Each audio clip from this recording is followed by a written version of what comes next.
Hello everyone, welcome back to my channel. This is Mayank Agrawal. Sequence and series की exercise 9.3 हम लोग solve कर रहे थे, जिसमें पिछली 3 वीडियो में हमने 24 क्वेश्चन तक कर लिए थे।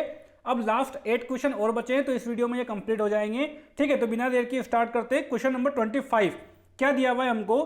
If A B C and D are in GP show that A square plus B square plus C square into B square plus C square plus D square is equal to A B plus B C plus C D whole square.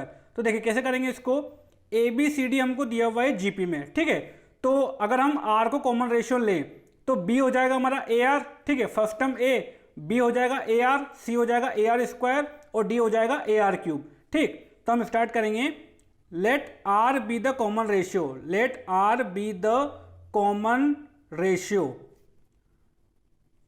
Then first term तो A ही है हमारे पास, ठीक। B क्या हो जाएगा? ए और are के terms में बी हो जाएगा हमारा ए आर, सी हो जाएगा हमारा ए आर स्क्वायर और डी हो जाएगा हमारा ए आर क्यूब। ठीक, हमको ये प्रूव करना है, तो एलएचएस को उठाओ। एलएचएस को उठाया, एलएचएस है हमारे पास a square plus B square plus C square into B square plus C square plus D square. ये हुआ। अब देखो ए स्क्वायर यहाँ पर वैल्यू रख दो अब, ठीक। तो ये ए स्क्वायर हुआ प्लस बी स्क्वायर की जगह रखो आप a square plus a square are square, a square are square plus C square की जगह a square r to the power 4, c square r to the power 4 into B square, फिर से वही a square are square plus C square, यही c square r to the power 4, a square actually c की value A R square, ठीक है। तो सी square क्या हुआ? A square r to the power 4, यहाँ पर भी a square r to the power 4 plus D square यानी कि दिस स्क्वायर यानी कि a square r to the power 6। ठीक, अब देखो इनमें क्या क्या कॉमन आ रहा है। इस ब्रैकेट से ए स्क्वायर कॉमन आ रहा है, ठीक, और इस ब्रैकेट से ए स्क्वायर आर स्क्वायर कॉमन आ रहा है। ओके, तो यहाँ से तो ए स्क्वायर कॉमन आया, ठीक, और यहाँ से ए स्क्वायर आर स्क्वायर कॉमन आया, तो ये ए स्क्वायर आर स्क्वायर, ठीक, ये हुआ। अब यहाँ पर क्या बचा? 1 plus are square plus are to the power 4, ये बचा। और यहाँ पर क्या बचा? A square are square common आया, तो ए स्क्वायर तो गया बाहर, आर स्क्वायर कॉमन आया, तो 1 प्लस यहाँ पर आर स्क्वायर और यहाँ पर आर टू द पावर 4। ठीक, अब देखो ये दोनों सेम टर्म है, तो ये क्या हो गया हमारा? देखिए ये तो बन गया a to the power 4 r square और ये बन गया 1 plus are square plus are to the power 4 का होल स्क्वायर। ठीक, ये हो गया एलएचएस। ओके, यहीं पर मैं आरएचएस भी निकाल देता हूँ। देखिए आरएचएस क्या है हमारे पास? A B plus B C plus C D whole square, बस वैल्यू रख दो यहाँ पर भी, ठीक। तो ए तो ए ही है, ओके, और बी क्या है हमारा? ए आर, तो ये हो गया a square r plus B c क्या होगा? A square r cube, a square r cube plus C d क्या होगा? सी डी होगा a square r to the power 5, a square r to the power 5 उसका whole square. ठीक, अब देखो इसमें क्या कॉमन आ रहा है? इसमें ए स्क्वायर आर कॉमन आएगा, ठीक। तो ए स्क्वायर आर को हम कॉमन लेंगे, ओके, और यहाँ पर स्क्वायर लगा हुआ है, तो जो भी चीज़ हम कॉमन लेंगे उसका स्क्वायर होके वो बाहर निकलेगा, ठीक। जो भी चीज़ हम कॉमन लेंगे उसका स्क्वायर होके वो बाहर निकलेगा, ठीक। तो ए स्क्वायर आर कॉमन आ रहा है, तो ए स्क्वायर आर का स्क्वायर बाहर निकलेगा यहाँ पर, तो ये हो जाएगा ए स्क्वायर आर का स्क्वायर, ये कॉमन आ गया। अंदर क्या बचा? अंदर बचा हमारे पास 1 plus R R square plus are to the power 4। भाई ब्रैकेट में से तो हमने क्या कॉमन निकाला? ब्रैकेट में से तो हमने ए स्क्वायर और आर को ही निकाला ना, ठीक है। वो तो यहाँ पर स्क्वायर लगा हुआ है तो उसका स्क्वायर बन के वो बाहर निकला, लेकिन कॉमन तो हमने ए स्क्वायर आर को ही निकाला, तो ए स्क्वायर आर से यहाँ पर डिवाइड होगा तो 1 आएगा, यहाँ पर ए स्क्वायर आर से डिवाइड होगा तो आर स्क्वायर आएगा, और यहाँ पर ए स्क्वायर आर से डिवाइड होगा तो आर टू द पावर 4 आएगा, ठीक। तो ये देखिए वही आ रहा है, यहाँ पर इसको और ओपन कर देंगे तो ये हो जाएगा a to the power 4 r square और ये आ जाएगा 1 प्लस यहाँ पर स्क्वायर है R square plus are to the power 4 का होल स्क्वायर। ठीक है, बस हो गया proof. LHS is equal to RHS. Clear, बस यही हमको करना था यहाँ पर। क्लियर हुआ? तो ये हो गया हमारा क्वेश्चन नंबर 25। अब देखते हैं क्वेश्चन नंबर 26। क्वेश्चन नंबर 26 दिया हुआ है, insert 2 numbers between 3 and 81 so that the resulting sequence is GP. बहुत ही आसान क्वेश्चन है। दो नंबर के बीच में हमको सिर्फ दो नंबर ही इंसर्ट करना है यहाँ पर, ठीक। तो कैसे स्टार्ट करेंगे, वही let G1 and G2, let G1 and G2 be two numbers between 3 and 81 such that 3G1 G2 81 are in GP, ठीक है। अब ये जीपी में है यहाँ पर, ठीक। तो इस जीपी के लिए फर्स्ट टर्म है हमारे पास 3 और ये टोटल 4 टर्म है, तो A4 है हमारे पास 81, ठीक है। हमारा एम क्या है, आर निकालना, आर आ जाएगा तो G1 भी आ जाएगा और G2 भी आ जाएगा, ठीक है। तो A4 के लिए हम लिखेंगे, ये क्या होता है, अगर R कॉमन रेशियो है तो पहले हम लिखेंगे let R be the common ratio, let R be the common ratio, then क्या होगा, A4 होगा हमारे पास AR cube is equal to 81, A की वैल्यू है 3, तो 3R cube is equal to 81, तो R cube is equal to 27 होता है 3 क्यूब, ठीक। तो R की वैल्यू कितनी आ गई, 3, बस R की वैल्यू 3 आ गई, तो अब G1 भी आ जाएगा, G2 भी आ जाएगा। G1 क्या होगा, G1 होगा हमारे पास 3 इंटू R यानी कि 3 इंटू 3 यानी कि 9, और G2 क्या होगा हमारे पास, G1 इंटू R यानी कि 9 इंटू 3 यानी कि 27, ठीक। तो जो दो नंबर हमको पता करने थे वो है 9 और 27, ओके। तो ये हो गया हमारा क्वेश्चन नंबर 26। अब देखते हैं क्वेश्चन नंबर 27। क्वेश्चन नंबर 27 हमको क्या दिया हुआ, देखिए इस तरह का क्वेश्चन हमने एम के लिए भी किया था, अर्थमेटिक मीन के लिए भी किया था। Find the value of n so that a to the power n plus 1 plus b to the power n plus 1 upon a to the power n plus b to the power n may be geometric mean between a and b। तो देखिए a और b का geometric mean क्या होता है, a और b का geometric mean पहले आप निकालिए। तो देखिए ज्योमेट्रिक मीन यानी कि GM of a and b क्या होता है, डायरेक्ट याद है हमको, ये होता है रूट AB, ठीक है। और ये रूट AB इसके इक्वल है, ठीक। अगर ये इसके इक्वल है तो हमको n की वैल्यू पता करनी है, ओके। तो इसके इक्वल कर दो इसको, तो अगर ये इसके इक्वल है तो हम लिखेंगे यहाँ पर a to the power n plus 1 plus b to the power n plus 1 upon a to the power n plus b to the power n is equal to root AB। ये हो गया। अब देखो यहाँ पर रूट हमको तकलीफ देगा, तो हम क्या करेंगे, स्क्वायर कर देंगे दोनों को, ठीक। दोनों तरफ अगर स्क्वायर करेंगे तो ये हो जाएगा यहाँ पर squaring both side, squaring both side, ठीक। जब दोनों तरफ स्क्वायर कर देंगे तो ये हो जाएगा a to the power n plus 1 plus b to the power n plus 1 whole square upon a to the power n plus b to the power n whole square is equal to यहाँ पर हो जाएगा AB, ठीक। अब देखो बस कुछ नहीं करना है, मैनिपुलेशन है यहाँ पर, ठीक है। इस होल स्क्वायर को ओपन कर दो तो ये हो जाएगा, यहाँ पर देखिए इस होल स्क्वायर को ओपन करेंगे तो a to the power n plus 1 का होल स्क्वायर आएगा, ठीक। तो वो होल स्क्वायर यानी कि 2 इस पावर से मल्टीप्लाई हो जाएगा, तो ये हो जाएगा a to the power 2n plus 2। Same काम यहाँ पर भी होगा, ठीक। तो देखिए मैं इसको ओपन करके लिख रहा हूँ, यहाँ पर आ जाएगा a to the power 2n plus 2 plus b to the power 2n plus 2 plus 2ab यानी कि 2a to the power n plus 1 into b to the power n plus 1, ये हुआ is equal to ab into इसका whole square open करेंगे तो यहाँ पर power क्या हो जाएगी, 2n हो जाएगी, ठीक है। इसका स्क्वायर करेंगे तो वो 2n से मल्टीप्लाई हो जाएगा, तो ये हो जाएगा a to the power 2n plus b to the power 2n plus 2 into a to the power n into b to the power n, ये हुआ। अब देखो इसको और अंदर मल्टीप्लाई कर दो तो यहाँ पर तो ये सेम ही रहेगा, a to the power 2n plus 2 plus b to the power 2n plus 2 plus 2a to the power n plus 1 into b to the power n plus 1 is equal to, यहाँ पर देखो जब इसको अंदर multiply करेंगे तो यहाँ पर a की पावर 1 है और यहाँ पर a की पावर 2n है, तो a into a to the power 2n जब करेंगे तो पावर ऐड हो जाएगी, तो ये हो जाएगा a to the power 2n plus 1 into b, ठीक। ए बी को इससे मल्टीप्लाई किया, अब ए बी को इससे मल्टीप्लाई करेंगे तो यहाँ पर b इससे मल्टीप्लाई होगा तो b to the power 2n plus 1 हो जाएगा, ठीक। तो ये हो जाएगा हमारे पास a into b to the power 2n plus 1, okay. Plus अब इस ए बी को यहाँ मल्टीप्लाई करेंगे तो a इससे मल्टीप्लाई होगा, b इससे मल्टीप्लाई होगा, तो ये भी पावर n प्लस 1 हो जाएगी, ये भी पावर n प्लस 1 हो जाएगी। तो यहाँ पर क्या होगा, 2 into a to the power n plus 1 into b to the power n plus 1, ये हो गया। अब देखो ध्यान से देखो यहाँ पर ये चीज 2 into a to the power n plus 1 into b to the power n plus 1, 2 into a to the power n plus one into b to the power n plus one, ये तो कैंसिल हो गया।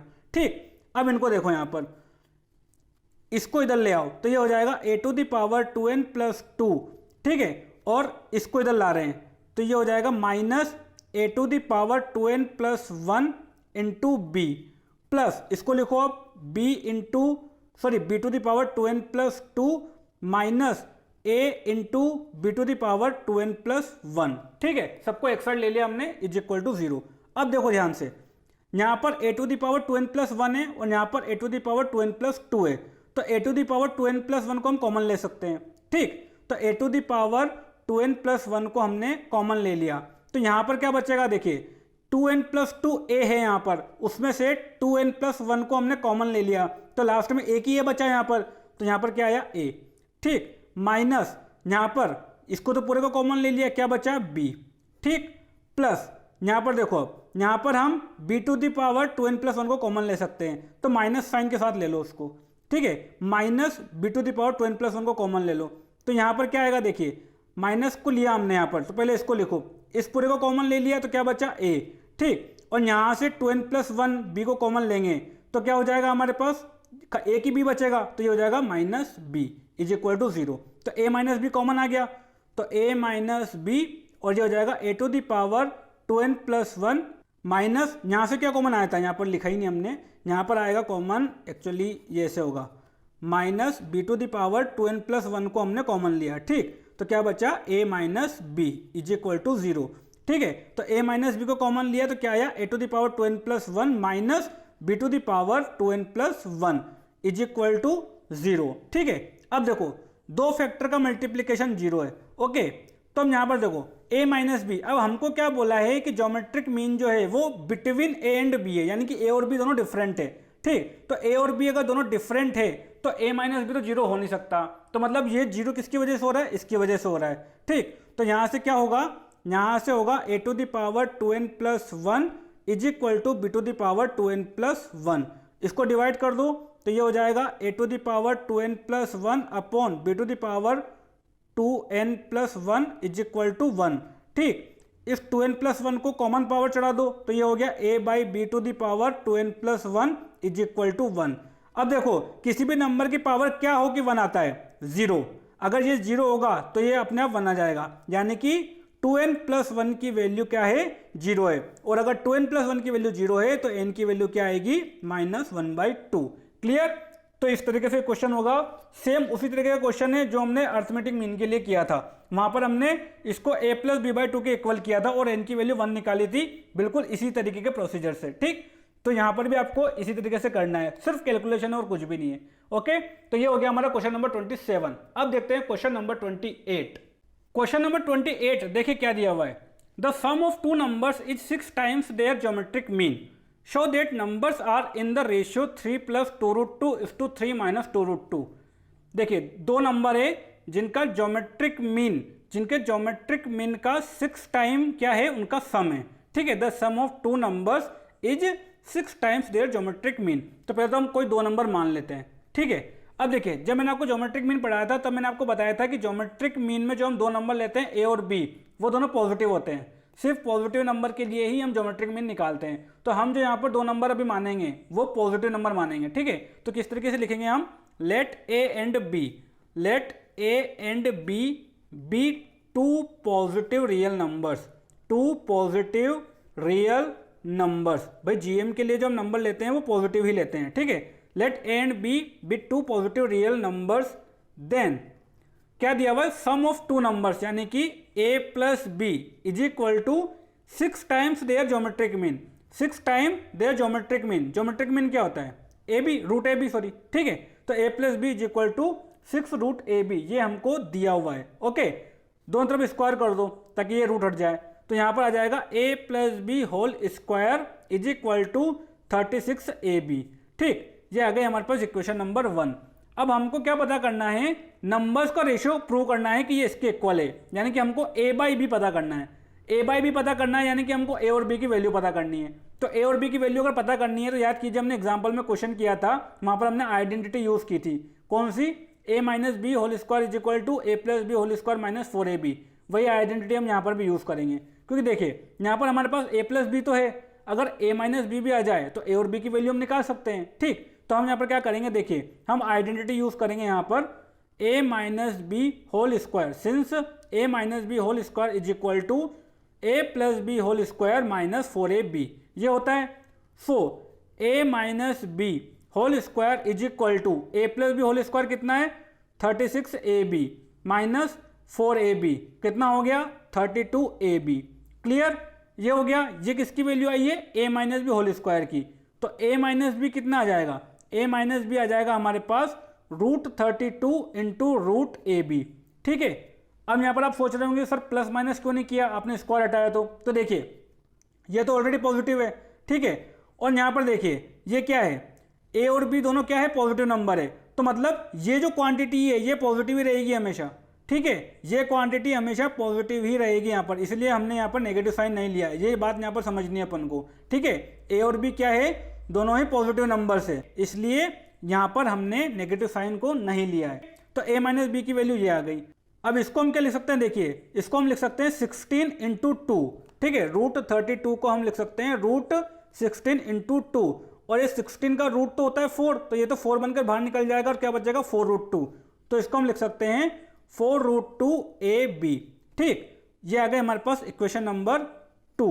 Okay, इसको हम बोल देते हैं equation number 1, क्योंकि इन दोनों को सॉल्व करना है हमको। ओके, तो सॉल्विंग 1 एंड 2, अब क्या करेंगे, दोनों को ऐड कर दो, तो 1 + 2, 1 + 2 क्या होगा 2a, 2a is equal to क्या आ रहा है हमारे पास 6√ab प्लस 4√2ab। तो a की वैल्यू क्या आ गई 3 + 2√2 और √ab को हमने ले लिया कॉमन। ठीक है, तो a आ गया हमारे पास 3 + 2√2 √ab। अब इस a की वैल्यू को यहां पर रख दो। ठीक है, put value of a in 1। तो यहां पर जब हम रखेंगे तो क्या होगा, देखिए a की जगह मैं ये रख रहा हूं यहां पर, तो ये आ जाएगा 3 + 2√2 into √ab plus b is equal to 6√ab। अब यहां पर a की वैल्यू नहीं रखेंगे क्योंकि ये √ab यहां पर कॉमन आ जाएगा। ठीक है, और हमको रेशियो पता करना है तो √ab कट जाएगा, तो यहां पर इसकी वैल्यू रखने की कोशिश मत करना, अदरवाइज फिर डिप्रेशन में चले जाओगे आप। ठीक है, तो ये गलती यहां पर नहीं करनी है अपन को। ओके, ये हो गया। अब देखिए b की वैल्यू क्या आएगी, b की वैल्यू आएगी हमारे पास, देखिए ध्यान से, b is equal to 6√ab minus 3 + 2√2 into √ab।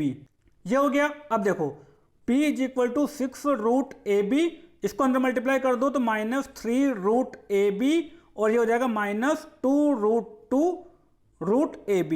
ठीक, ये कितना हो गया 3√ab। उसके बाद यहां पर आया ये -2√2 √ab। ठीक, इज इक्वल टू b, और यहां से अब √ab को कॉमन ले लो तो ये आ गया 3 - 2√2। ठीक है, a आ गया, b आ गया, रेशो क्या आएगा a/b is equal to 3 + 2√2 √ab upon 3 - 2√2 √ab। √ab से √ab कट गया, क्या आया रेशियो 3 + 2√2 अपॉन 3 - 2√2। ये हमको पता करना था। क्लियर, तो सिर्फ कैलकुलेशन है और कुछ भी नहीं है। इस तरह के क्वेश्चन अभी आपको मिसलेनियस एक्सरसाइज में भी मिलेंगे, तो वहां पर भी इनको करना जरूर है आपको। ठीक है, क्योंकि बहुत ही अच्छे क्वेश्चन है और अगर ये क्वेश्चन एग्जाम में आया तो अच्छे नंबर देकर जाएगा आपको। ठीक है, तो कंफ्यूजन नहीं करनी है इनमें। ओके, ये हो गया क्वेश्चन नंबर 28। अब देखते हैं क्वेश्चन नंबर 29। क्वेश्चन नंबर 29 देखिए क्या दिया हुआ है, वैसे क्वेश्चन है जैसा क्वेश्चन नंबर 28 था, बस यहाँ पर हमको न्यूमेरिकल वैल्यू नहीं दी हुई है, ए और जी में खेलना है। अब तो देखिए कैसे करेंगे इसको। If a and g be m and g m respectively between two positive numbers, prove that the numbers are a ± √a + g into a - g। देखिए कैसे करेंगे हम, हमको क्या दिया हुआ है कि a और g है, वो क्या है, a है अरिथमेटिक मीन और g है ज्योमेट्रिक मीन। तो सबसे पहले तो हम दो नंबर ले लेते हैं, तो सबसे पहले तो हम दो नंबर ले लेते हैं a और b।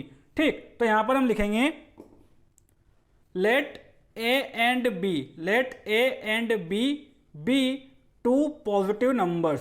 ठीक है, टू पॉजिटिव नंबर्स, देन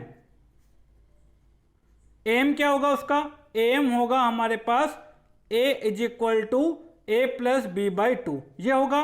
तो यहां से a + b की वैल्यू आ जाएगी 2a। ठीक, ये बन गई इक्वेशन नंबर 1। उसके बाद gm क्या होगा, gm होगा हमारे पास g is equal to root a B.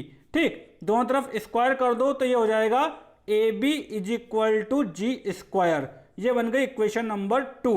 अब इन दोनों की मदद से हमको ए और बी को प्रूव करना है कि ए की वैल्यू और बी की वैल्यू ये है, ए plus minus root A plus g into a minus जी।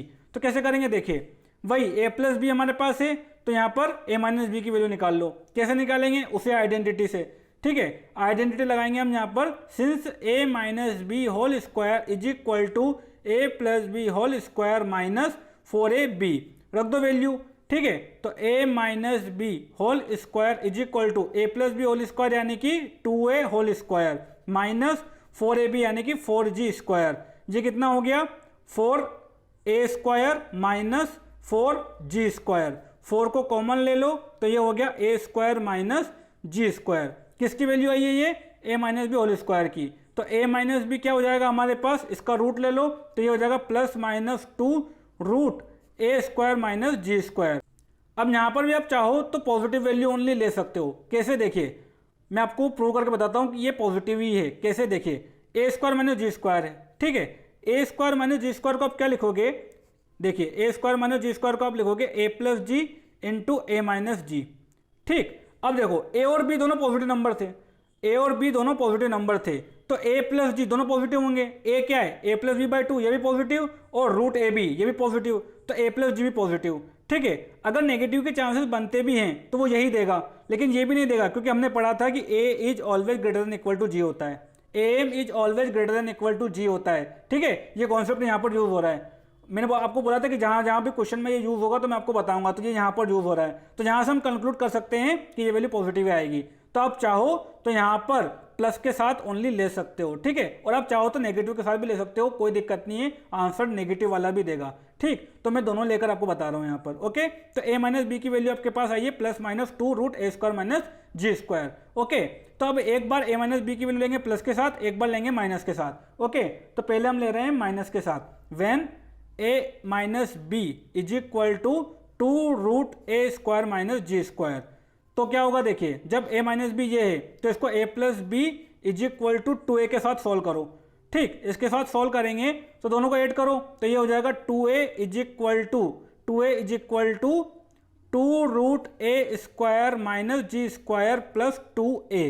ठीक, 2 से 2 कटा, यहाँ पर a की वैल्यू क्या आ गई हमारे पास, a plus root a square minus g square. ठीक है, इस a की वैल्यू को आप यहाँ पर रख दो, put value of a in 1 में रख देंगे। a की वैल्यू तो आ जाएगा a plus root a square minus g square plus b is equal to 2a। तो b की वैल्यू क्या आ गई, इसको इधर ले जाओ तो ये हो जाएगा a minus root a square minus g square. ठीक, तो देखिए ये वैल्यू आ गई हमारे पास। ए और बी की वैल्यू क्या आ रही है, ए plus root a square minus g square, और बी की वैल्यू आ रही है ए minus root a square minus g square. इसको आप लिख सकते हो ए plus g into a minus जी, जो कि यहाँ पर हमको दिया हुआ है। ठीक, ये तो कब हुआ, जब हमने प्लस साइन के साथ लिया। अब हम माइनस साइन के साथ लेकर भी देखते हैं तो क्या होगा, उल्टा पुल्टा हो जाएगा। बी की वैल्यू ये आ जाएगी और ए की वैल्यू ये आ जाएगी। ठीक है, तो यहाँ पर देखो when a minus b is equal to minus 2 root a square minus g square. ठीक, तो इसको a plus b is equal to 2a के साथ सोल्व करो। ठीक, दोनों को ऐड करो तो क्या हो जाएगा, 2a is equal to 2a minus 2 root a square minus g square. तो a की वैल्यू आ जाएगी यहाँ से 2 से 2 उड़ जाएगा, a minus root a square minus g square. ठीक, put value of a in 1 तो क्या हो जाएगा हमारे पास, ये हो जाएगा, देखिए a की वैल्यू रखेंगे हम a minus root a square minus g square plus b is equal to 2a। ठीक, इसको इधर ले जाओ तो b की वैल्यू आ जाएगी a plus root a square minus g square. तो कुछ नहीं हुआ, वैल्यू क्या हो गई, इंटरचेंज हो गई। ठीक है, तो यहाँ पर हमने प्रूव कर दिया कि जो दो नंबर है वो a plus minus root a square minus g square होंगे। ठीक है, यहाँ पर आप एक स्टेप और आगे बढ़ाकर इसको a plus g into a minus g लिख सकते हो, जो कि हमको क्वेश्चन में दिया हुआ है। क्लियर हुआ, तो ये हुआ क्वेश्चन नंबर 29। अब देखते हैं हम क्वेश्चन नंबर 30। क्वेश्चन नंबर 30 देखिए क्या दिया हुआ है। अब वर्ड प्रॉब्लम है last 3। The number of bacteria in a certain culture doubles every hour. If there were 30 bacteria present in the culture originally, how many bacteria will be present at the end of second hour, fourth hour and nth hour. तो देखिए क्या हो रहा है यहाँ पर, कोई culture है जिसमें फर्स्ट मतलब ओरिजिनल बैक्टीरिया कितना है 30 है, और ये हर घंटे डबल हो जाता है, यानी कि प्रेजेंट में कितना 30 है तो अगले घंटे में हो जाएगा 60, फिर उसके अगले घंटे में हो जाएगा 120, फिर उसके अगले घंटे में हो जाएगा 240, इस तरीके से चलता चला जा रहा है। ठीक है, तो पहले हम यहाँ पर लिखते हैं इनिशियल बैक्टीरिया प्रेजेंट कितना है, इनिशियल बैक्टीरिया प्रेजेंट ये है 30।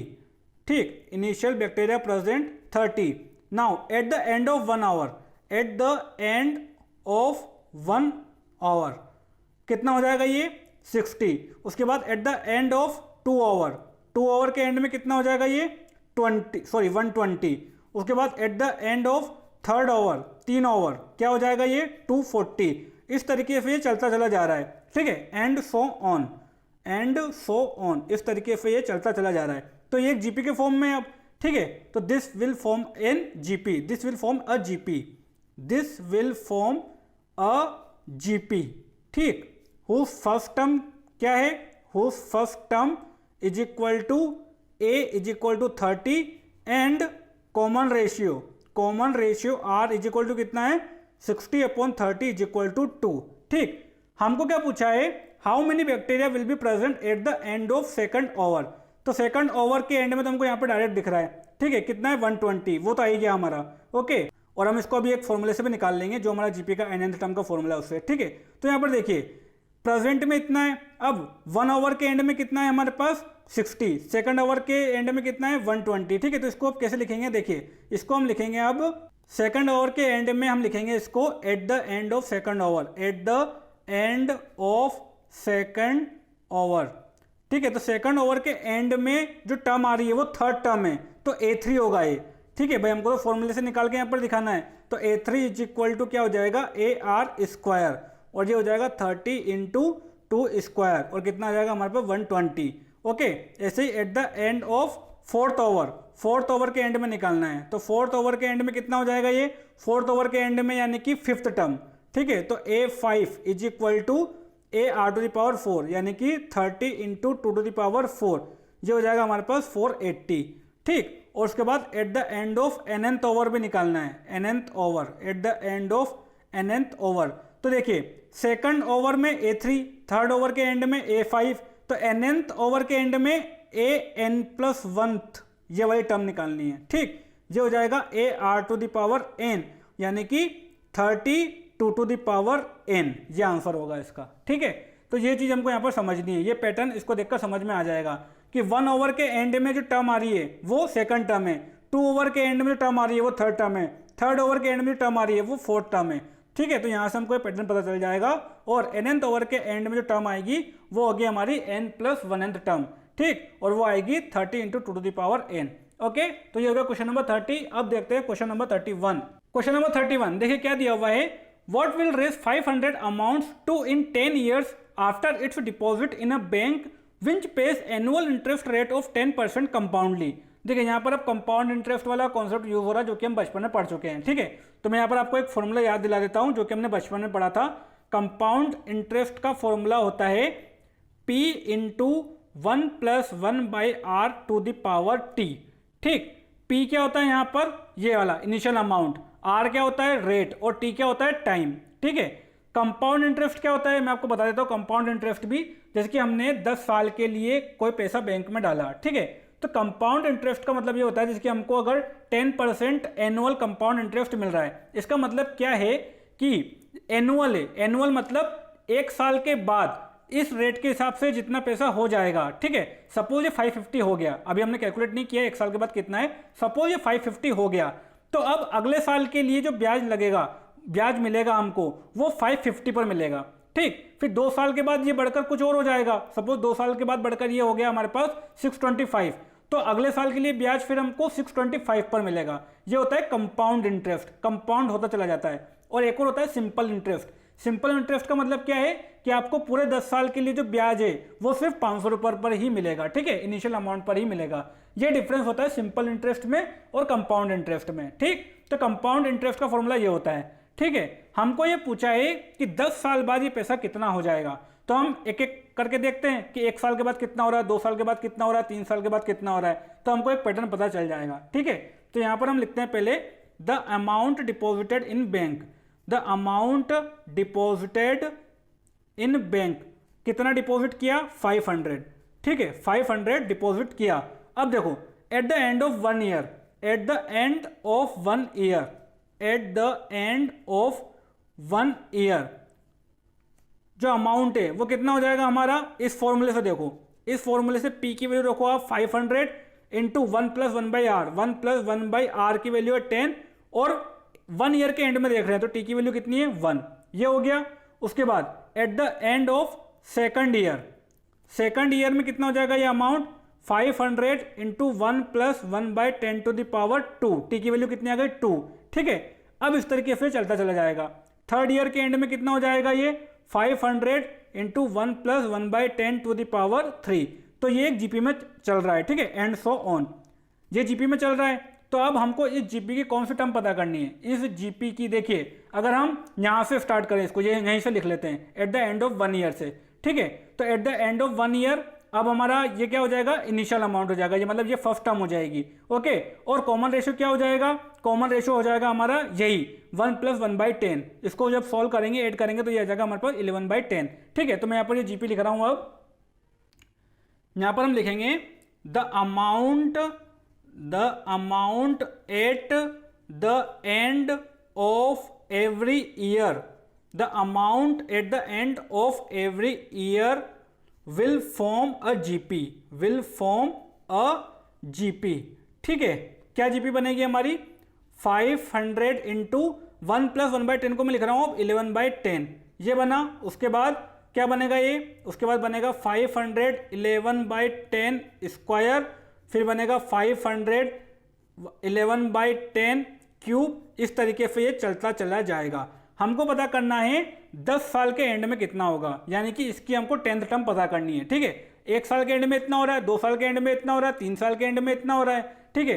तो इसके लिए A क्या होगा हमारे पास 500 इंटू 11/10 और R क्या होगा 11/10, ठीक है। तो eight the end of 10 year, eight the end of 10 year जो अमाउंट होगा हमारे पास क्या होगा, देखिए अब यहाँ पर क्योंकि हम ज्योमेट्रिक प्रोग्रेशन पढ़ रहे हैं तो हम वो वाला फॉर्मूला लगा रहे हैं। आप चाहो तो ये पैटर्न देखकर डायरेक्ट आंसर भी लिख सकते हो 500 इंटू 11/10 टू द पावर 10, ठीक है। क्योंकि कुछ बच्चों के मन में आ सकता है कि सर क्यों जबरदस्ती इतना काम कर रहे हो, लेकिन मैं आपको स्टैंडर्ड प्रोसेस बता रहा हूँ कि आपको एग्जाम में किस तरीके से लिखना होता है, ठीक है, क्योंकि आपको मार्क्स अल्टीमेटली बोर्ड में लिखने के ही मिलते हैं, ओके। तो eight the end of 10 year क्या हो जाएगा हमारे पास, हमको निकालना है 810 यानी कि AR टू द पावर 9, ठीक है। तो A क्या है हमारे पास 500 इंटू 11/10, 500 इंटू 11/10, ठीक है। और R क्या है 11/10, 11/10 टू द पावर 9, तो ये कितना हो जाएगा 500 इंटू 11/10 टू द पावर 10, ठीक। और इतना करके ही आपको इसको छोड़ देना है, ओके,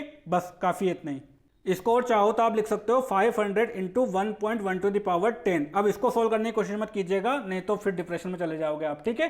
तो इसको यहीं पर छोड़ देना है हमको, यही हमारा क्या है आंसर है। अब देखते हैं इस एक्सरसाइज का last question, question number 32। Question number 32 बहुत ही आसान क्वेश्चन है। देखिए यहाँ पर क्वाड्रेटिक इक्वेशन का भी कॉन्सेप्ट यूज होगा। If AM and GM of roots of a quadratic equation are 8 and 5 respectively, then obtain the quadratic equation. देखिए क्वाड्रेटिक इक्वेशन है, उसके रूट्स का AM ये है और GM ये है। तो पहले हम रूट्स को मान लेते हैं। Let A and B, let A and B be the roots of quadratic equation, roots of quadratic equation, ठीक है। अगर ये इसके रूट्स हैं तो देखिए क्वाड्रेटिक इक्वेशन क्या होती है रूट्स के फॉर्म में, याद कीजिए क्वाड्रेटिक इक्वेशन विल बी क्या होगी, ये होगी हमारे पास x² minus sum of roots, sum of roots into x plus product of roots, ठीक, प्रोडक्ट ऑफ रूट्स, ये क्वाड्रेटिक इक्वेशन होती है, इज इक्वल टू 0। तो सम ऑफ रूट्स यानी कि a plus b, x² minus a plus b into x plus product of roots यानी कि a b is equal to 0। यानी कि हमको a प्लस बी और ए बी मिल जाए अगर तो हमारा काम हो जाएगा। हमको क्वाड्रेटिक इक्वेशन पता करनी है क्योंकि तब देखिए हमको am दिया हुआ है, am मतलब रूट्स का am यानी कि a प्लस बी बाई 2, हमको क्या दिया हुआ है 8 दिया हुआ है। तो a प्लस बी की वैल्यू कितनी आ गई 16 और GM हमको दिया हुआ है क्या, √AB इज इक्वल टू 5 दिया हुआ है। तो यहाँ से AB की वैल्यू क्या आ गई, 25। बस दोनों वैल्यू को यहाँ पर रख दो। ठीक, तो क्वाड्रेटिक इक्वेशन इज क्या हो जाएगा, x² minus a plus B की जगह रखो 16x प्लस AB की जगह रख दो 25 इज इक्वल टू 0। ठीक, तो ये हो गया हमारा answer, x² minus 16x plus 25 is equal to 0। Okay, तो ये हो गई हमारी एक्सरसाइज 9.3 कंप्लीट। टोटल 32 क्वेश्चन थे, हमने एक एक क्वेश्चन को बहुत ही अच्छे से यहाँ पर सॉल्व किया है। अब नेक्स्ट वीडियो में हम स्टार्ट करेंगे एक्सरसाइज 9.4 का इंट्रोडक्शन। Thank you.